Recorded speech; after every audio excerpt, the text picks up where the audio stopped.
All right, so I threaded my white thread again because on the football, you're gonna do your laces in the middle.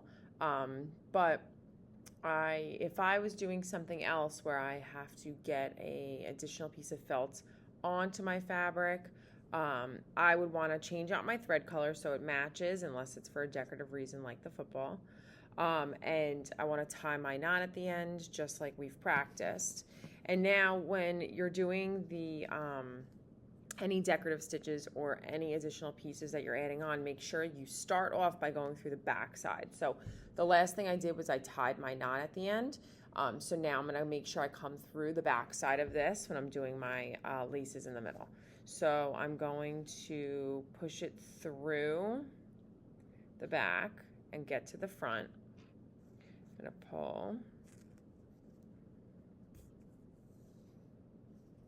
Okay, and now I'm gonna make my lace so that it looks like, hopefully, like a real football. So there's pretty much like a line going down this way, and then the spikes coming out the sides. I'm gonna work on doing it, and I'll show you what it looks like at the end. But basically, you're doing the exact same thing that you've been doing before. So you're weaving in and out. So I can choose to do it. I can choose to do the line first, or I could do my spikes on either side and then a line, and then the spikes on either side and then the line. It's up to you, but I think I'm going to do the spikes first on this one. So I'll do a few and then I'll show you what it looks like.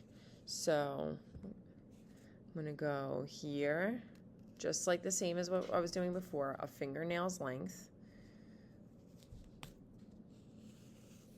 through, and then when I'm coming back on my back side, I want to go back to where my knot was because I'm trying to get back to the starting point. So I'm going to pull it through, and then we do the same thing on this side. Push it here, pull it all the way through, and then back to where my knot was.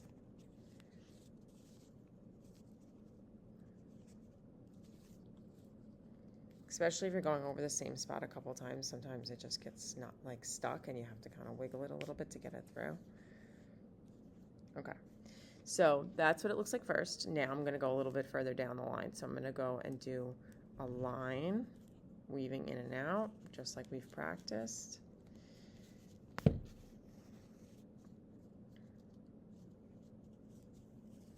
So it looks like that. I'm going to go another stitch length, so I'm going to come out here.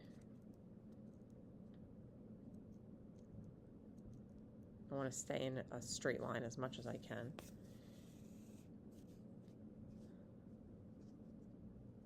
And then I'm going to come down here and do that same process again. So my spikes coming out the sides. I'm going to do these spikes again. So I'm going to come here and then back and then there and then back and then go a little further. Same thing. I'll do it a few times and I'll show you what it looks like when you're done. All right, so I've been going across making my my like almost like crosses down the laces. But as I'm working here, I'm realizing that I don't like that there's a space in between because it's really supposed to be one solid line.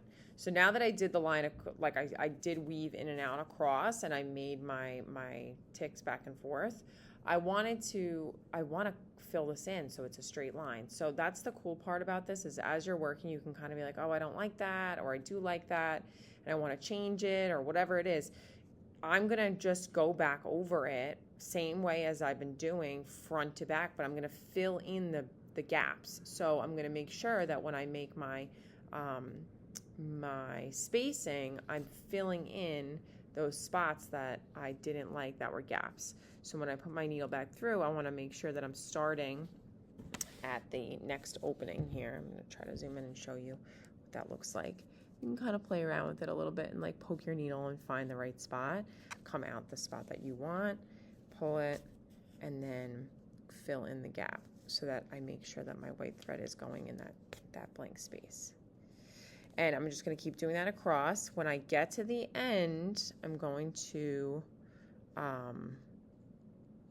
I'm going to tie it off just like we have done before. So this is what the final product looks like. Like I said, though, I do have to tie it off in the back, but you know how to do that at this point, so I'm not going to show you it, but you tie it off right at the end here. Make sure your knot is on the side with the rest of the knots. And then on the front, it looks like that. And that looks like more of real football.